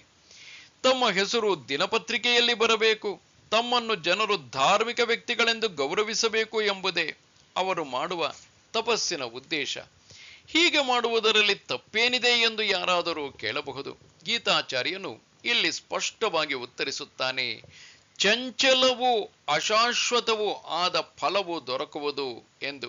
ಅಂದರೆ ಈ ರೀತಿಯ ತಪಸ್ಸಿನಿಂದ ಶಾಶ್ವತವಾದ ಶಾಂತಿಯು ದೊರಕುವುದಿಲ್ಲ ಎಂದು. ಸಾಧನೆಗೆ ತಕ್ಕ ಫಲ ತಾನೇ. ಇನ್ನು ತಾಮಸ ರೀತಿಯ ತಪಸ್ಸಿನ ಬಗ್ಗೆ ಕೇಳಿ. ಮೂಢಗ್ರಾಹೇಣಾತ್ಮನೋ ಯತ್ ಪೀಡಯಾ ಕ್ರಿಯತೆ ತಪಃ ಪರಸ್ಯೋತ್ಸಾದನಾರ್ಥಂ ವಾ ತತ್ತಾಮಸಮುದಾಹೃತಂ. ಏನೂ ತಿಳಿಯದ್ದರಿಂದ ಪಟ್ಟು ಹಿಡಿದು ತನಗೆ ಹಾನಿಯಾಗುವಂತೆ ಅಥವಾ ಇನ್ನೊಬ್ಬರನ್ನು ಹಾಳು ಮಾಡುವುದಕ್ಕಾಗಿ ಯಾವ ತಪಸ್ಸನ್ನು ಮಾಡುವರೋ ಅದು ತಾಮಸವೆನಿಸುವುದು. ಕೆಟ್ಟ ಉದ್ದೇಶಗಳಿಗಾಗಿ ಮಾಡುವ ತಪಸ್ಸು ತಾಮಸವೆನಿಸುವುದು. ತಪಸ್ವಿಗೆ ತಪಸ್ಸಿನ ಉದ್ದೇಶವೇನು ಎಂಬುದು ತಿಳಿದಿರಬೇಕು. ಅದನ್ನು ಮಾಡುವ ರೀತಿಯೂ ತಿಳಿದಿರಬೇಕು. ಇಲ್ಲವಾದರೆ ಅವನಿಗೆ ಸಾಧನೆಯ ಪಥದಲ್ಲಿ ಮುಂದುವರಿಯಲು ಸಾಧ್ಯವಾಗುವುದಿಲ್ಲ. ಸರಿಯಾದ ಕ್ರಮ ತಿಳಿಯದೆ ಅವನು ತಪಸ್ಸನ್ನು ಮಾಡುವುದಾದರೆ ಅದು ಕೇವಲ ಶಾರೀರಿಕ ಶೋಷಣೆಯಾಗುವುದು. ಅದರಿಂದ ಅವನಿಗೂ ತೊಂದರೆ, ಬಾಕಿಯವರಿಗೂ ಕಷ್ಟವಾಗುವುದು. ಮುಂದಿನ 3 ಶ್ಲೋಕಗಳಲ್ಲಿ ದಾನದಲ್ಲಿರುವ 3 ವಿಧಗಳನ್ನು ಪರಮಾತ್ಮನು ಹೇಳುತ್ತಾನೆ. ದಾತವ್ಯಮಿತಿ ಯದ್ದಾನಂ ದೀಯತೇನುಪಕಾರಿಣೇ ದೇಶೇ ಕಾಲೇ ಚ ಪಾತ್ರೇ ಚ ತದ್ದಾನಂ ಸಾತ್ವಿಕಂ ಸ್ಮೃತಂ. ಮುಂದೆ ತನಗೆ ಉಪಕಾರ ಮಾಡುವ ಸಂಭವವಿಲ್ಲದವನಿಗೆ ಸರಿಯಾದ ದೇಶದಲ್ಲಿ, ಸರಿಯಾದ ಕಾಲದಲ್ಲಿ, ಸರಿಯಾದ ಪಾತ್ರನೂ ಎಂಬುದನ್ನರಿತು ದಾನ ಮಾಡತಕ್ಕದ್ದು. ಯುಕ್ತವೆಂಬ ಒಂದೇ ಕಾರಣದಿಂದ ಯಾವ ದಾನವನ್ನು ಕೊಡುತ್ತಾರೋ ಅದು ಸಾತ್ವಿಕವೆನಿಸುವುದು. ದಾನ ಕೊಡಬೇಕು ಎಂಬ ಉದ್ದೇಶದಿಂದ ಪ್ರತ್ಯುಪಕಾರವನ್ನು ಅಪೇಕ್ಷಿಸದೆ ದಾನ ಮಾಡುವುದಾದರೆ ಅದು ನಿಜವಾದ ದಾನ ಎನಿಸುವುದು. ದಾನ ತೆಗೆದುಕೊಳ್ಳುವವನು ಮತ್ತೆ ಹಿಂದೆ ಕೊಡುವಂತಿರಬಾರದು. ಸರಿಯಾದ ಕಾಲದಲ್ಲಿ ಅರ್ಹನಾದ ವ್ಯಕ್ತಿಗೆ ಸರಿಯಾದ ದೇಶದಲ್ಲಿ ದಾನವನ್ನು ಕೊಡಬೇಕು. ಅಂದರೆ ಮಾತ್ರ ಅದು ಸಾತ್ವಿಕವಾದ ದಾನವಾಗುವುದು. ಮರವು ಸರಿಯಾದ ಕಾಲಕ್ಕೆ ತನ್ನ ಹತ್ತಿರ ಬಂದವರಿಗೆಲ್ಲ ಹಣ್ಣನ್ನು ಕೊಡುವಂತೆ ದಾನ ಮಾಡಬೇಕು ಎಂದು ಹೇಳುವವರು ಇದ್ದಾರೆ. ಮರವು ಹೇಗೆ ಪಾತ್ರಾಪಾತ್ರಗಳನ್ನು ನೋಡದೆ ತನ್ನ ಹತ್ತಿರ ಬಂದವರಿಗೆಲ್ಲ ಹಣ್ಣುಗಳನ್ನು ಕೊಡುವುದು, ಅದೇ ರೀತಿ ದಾನ ಮಾಡಬೇಕು ಎಂಬುದು ಅವರ ಮತ. ಎಷ್ಟೋ ಜನರಿಗೆ ಈ ಅಭಿಪ್ರಾಯವು ಸರಿ ಹೋಗುವುದಿಲ್ಲ. ಆದುದರಿಂದ ಗೀತೆಯು ಇಲ್ಲಿ ಸ್ಪಷ್ಟವಾಗಿ ಹೇಳುತ್ತದೆ, ಅರ್ಹರಾದವರಿಗೆ ಮಾತ್ರ ದಾನ ಕೊಡಬೇಕು ಎಂದು. ಇನ್ನು ರಾಜಸ ದಾನದ ಬಗ್ಗೆ ಕೇಳಿ. ಯತ್ತು ಪ್ರತ್ಯುಪಕಾರಾರ್ಥಂ ಫಲಮುದ್ದಿಶ್ಯ ವಾ ಪುನಃ ದೀಯತೆ ಚ ಪರಿಕ್ಲಿಷ್ಟಂ ತದ್ದಾನಂ ರಾಜಸಂ ಸ್ಮೃತಂ. ಪ್ರತ್ಯುಪಕಾರವನ್ನು ಬಯಸಿ ಅಥವಾ ಫಲವನ್ನು ನಿರೀಕ್ಷಿಸಿಕೊಂಡು ಕ್ಲೇಶದಿಂದ ಕೊಡುವ ದಾನವು ರಾಜಸವೆನಿಸುವುದು. ಮನಸ್ಸಿಲ್ಲದ ಮನಸ್ಸಿನಿಂದ ತೋರಿಕೆಯ ಆಡಂಬರಕ್ಕಾಗಿ ಮಾಡುವ ದಾನವು ರಾಜಸವೆನಿಸುವುದು. ದಾನ ಪಡೆದವನು ಬೇರೆ ಯಾವುದೋ ರೀತಿಯಲ್ಲಿ ತನಗೆ ಸಹಾಯ ಮಾಡಬೇಕು ಎನ್ನುವ ದೃಷ್ಟಿಯಿಂದಲೇ ಈ ದಾನವು ನಡೆಯುವುದು. ನಮ್ಮ ನಿತ್ಯ ಜೀವನದಲ್ಲಿ ನಾವು ಕೊಡುವ ಉಡುಗೊರೆಗಳೆಲ್ಲವೂ ಈ ಜಾತಿಗೆ ಸೇರಿದವು. ಇನ್ನು ತಾಮಸ ರೀತಿಯ ದಾನದ ಬಗ್ಗೆ ಕೇಳಿ. ಅದೇಶ ಕಾಲೇ ಯದ್ದಾನಂ ಅಪಾತ್ರೇಭ್ಯಶ್ಚ ದೀಯತೆ ಅಸತ್ಕೃತಮವಜ್ಞಾತಂ ತತ್ತಾಮಸಮುದಾಹೃತಂ. ದೇಶ ಕಾಲವನ್ನು ಲೆಕ್ಕಿಸದೆ ಅಯೋಗ್ಯರಾದವರಿಗೆ ಅನಾದರದಿಂದಲೂ ತಿರಸ್ಕಾರದಿಂದಲೂ ಯಾವ ದಾನವು ಕೊಡಲ್ಪಡುವುದೋ ಅದು ತಾಮಸವೆನಿಸುವುದು. ಅಂದರೆ ಯಾವ ಶ್ರದ್ಧೆಯೂ ಇಲ್ಲದೆ ಅಪಾತ್ರನಿಗೆ ಅಕಾಲದಲ್ಲಿ ಕೊಡುವ ದಾನವು ತಾಮಸವೆನಿಸುವುದು. ದಾನವೆಂದರೆ ಏನು ಎಂಬುದನ್ನು ತಿಳಿಯದೆ, ಕೊಡುವ ರೀತಿಯನ್ನೂ ತಿಳಿಯದೆ ಮಾಡುವ ದಾನವಿದು. ಇದರಿಂದಾಗಿ ಕೊಡುವವನಿಗೂ ತೃಪ್ತಿ ಇಲ್ಲ, ತೆಗೆದುಕೊಂಡವನಿಗೂ ಶಾಂತಿ ಇಲ್ಲ. ಮೇಲೆ ಹೇಳಿರುವ ಯಜ್ಞ, ತಪಸ್ಸು ಮತ್ತು ದಾನಗಳನ್ನು ಮಾಡುವಾಗ ಎಲ್ಲಾದರೂ ತಪ್ಪಾಗುವುದಾದರೆ ಅದಕ್ಕೆ ಪರಿಹಾರವಾಗಿ, ಅಂದರೆ ಈಗಾಗಲೇ ಹೇಳಿರುವಂತಹ ಯಜ್ಞ, ತಪಸ್ಸು, ದಾನಗಳನ್ನು ಮಾಡುವಾಗ ಸಾತ್ವಿಕವಾಗಿ ಮಾಡುವುದೇನೋ ಯೋಗ್ಯವಾದುದೇ. ಒಂದೊಮ್ಮೆ ಅದರಲ್ಲಿ ರಾಜಸಿಕ ಹಾಗೂ ತಾಮಸಿಕ ಗುಣಗಳು ನುಸುಳುತ್ತಿವೆ ಎಂದು ಭಾವವಾದರೆ ಅದಕ್ಕೆ ಪರಿಹಾರವಾಗಿ ಪರಮಾತ್ಮನು ಇಲ್ಲಿ ಒಂದು ಉಪಾಯವನ್ನು ತಿಳಿಸಿ ಹೇಳುತ್ತಾನೆ.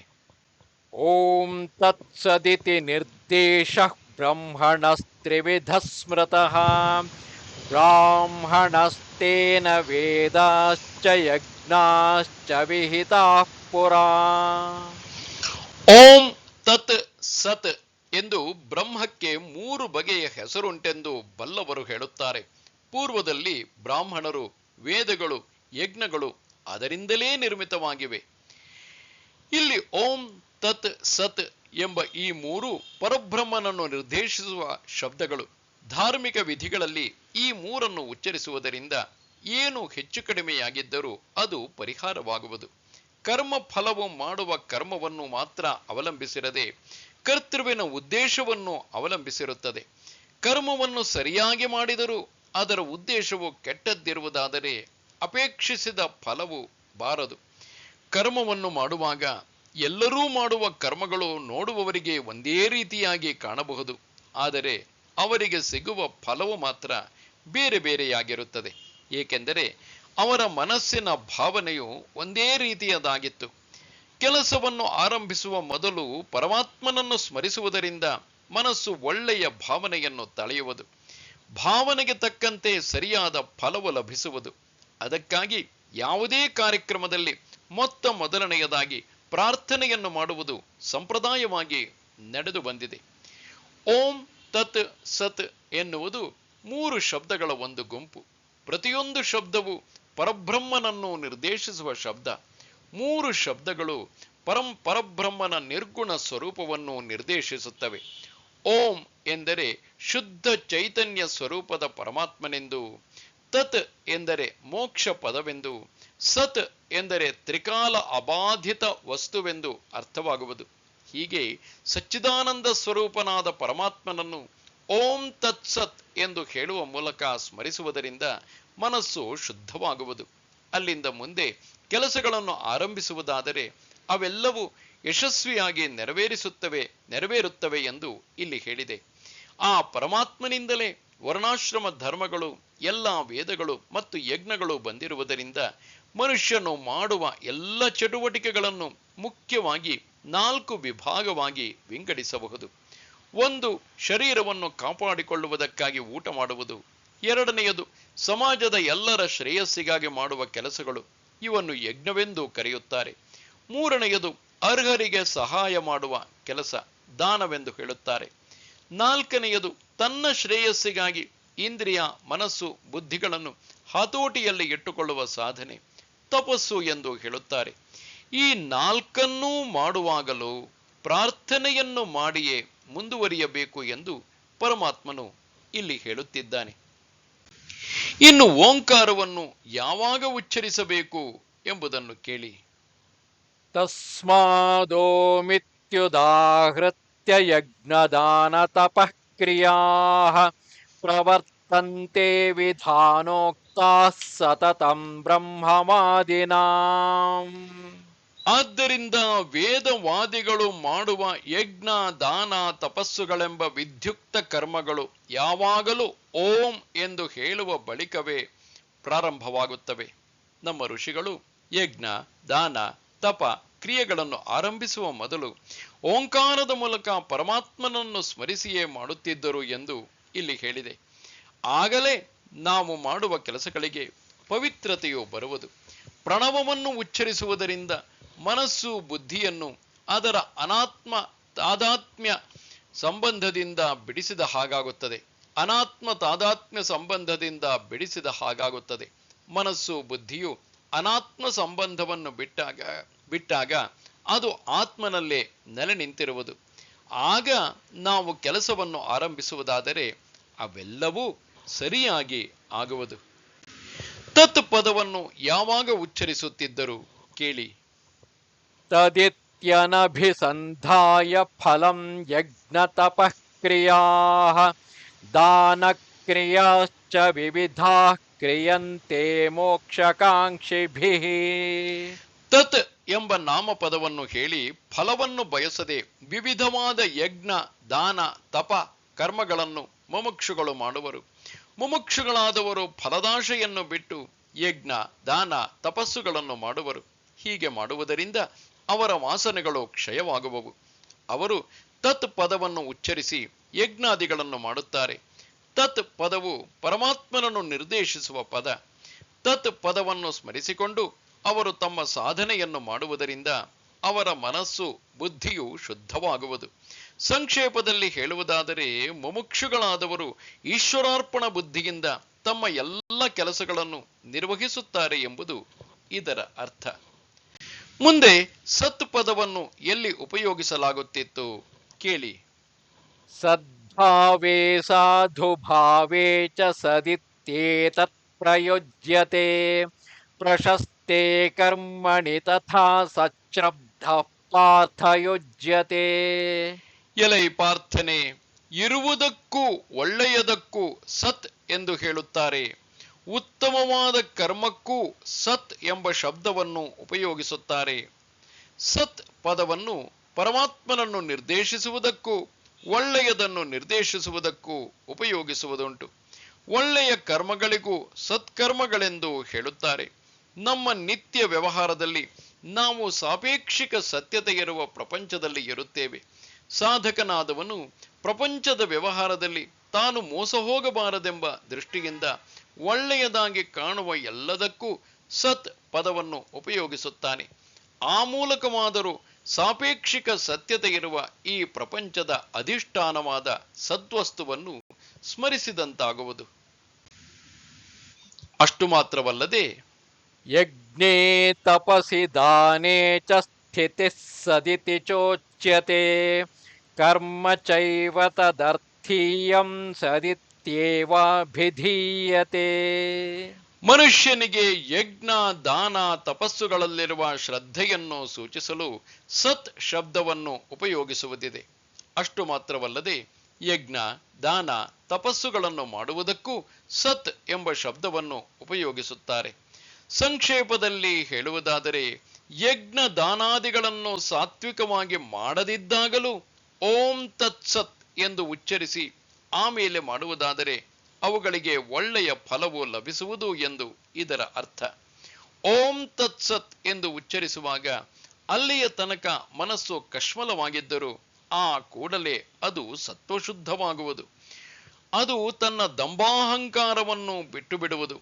ಅಂತಹ ಶುದ್ಧ ಅಂತಃಕರಣದಿಂದ ಯಾವುದೇ ಕೆಲಸವನ್ನು ಆರಂಭಿಸುವುದಾದರೆ ಅದು ಯಶಸ್ವಿಯಾಗಿ ನೆರವೇರುವುದು. ಕೆಲಸ ಆರಂಭಿಸುವ ಮುನ್ನ ಅಂತಃಕರಣವನ್ನು ಗೆದು ತಯಾರಿಗೊಳಿಸುವುದು ಮಾತ್ರವಲ್ಲ, ಕೆಲಸ ಮಾಡಿದ ನಂತರವೂ ಮನಸ್ಸು ಬುದ್ಧಿಯು ಶುದ್ಧವಾಗಿರುವಂತೆ ಸಹಾಯ ಮಾಡುತ್ತದೆ. ಆದುದರಿಂದ ಎಲ್ಲ ಸಾಧಕರು ಯಾವುದೇ ಕೆಲಸವನ್ನು ಆರಂಭಿಸುವ ಮೊದಲು ಓಂ ತತ್ಸತ್ ಎಂದು ಉಚ್ಚರಿಸಿ ಆರಂಭಿಸುವುದು ಸಂಪ್ರದಾಯವಾಗಿ ಬಂದಿದೆ. ಯಜ್ಞ, ದಾನ, ತಪಸ್ಸುಗಳನ್ನು ಶ್ರದ್ಧೆಯಿಂದ ಹಾಗೂ ಶುದ್ಧ ಮನಸ್ಸಿನಿಂದ ಮಾಡಿದಾಗ ಮಾತ್ರ ಅದು ಸತ್ ಎನಿಸುವುದು, ಇಲ್ಲವಾದಲ್ಲಿ ಅಸತ್ ಎನಿಸುವುದು. ಅಂದರೆ ಯಜ್ಞ, ದಾನ, ತಪಸ್ಸುಗಳನ್ನು ಶ್ರದ್ಧೆಯಿಂದ ಹಾಗೂ ಶುದ್ಧ ಮನಸ್ಸಿನಿಂದ ಮಾಡಿದಾಗ ಮಾತ್ರ ಅದು ಸತ್ ಎನಿಸುವುದು, ಇಲ್ಲವಾದರೆ ಅದು ಅಸತ್ ಎನಿಸುವುದು ಎಂದು ಪರಮಾತ್ಮನು ಮುಂದಿನ ಶ್ಲೋಕದಲ್ಲಿ ಹೇಳುತ್ತಿರುವನು. ಅಶ್ರದ್ಧಯಾಹುತಂ ದತ್ತಂ ತಪಸ್ತಪ್ತಂ ಕೃತಂಚ ಯತ್ ಅಸದಿತ್ಯುಚ್ಯತೆ ಪಾರ್ಥ ನ ಚ ತತ್ರೇತ್ಯನೋ ಇಹ. ಅಶ್ರದ್ಧೆಯಿಂದ ಯಜ್ಞ, ದಾನ, ತಪಸ್ಸು ಮೊದಲಾದವುಗಳನ್ನು ಮಾಡಿದ್ದೇ ಆದರೆ ಅದು ಅಸತ್ ಎನಿಸುವುದು. ಅದು ಇಹಪರಗಳೆರಡರಲ್ಲೂ ಫಲಕಾರಿಯಾಗದು.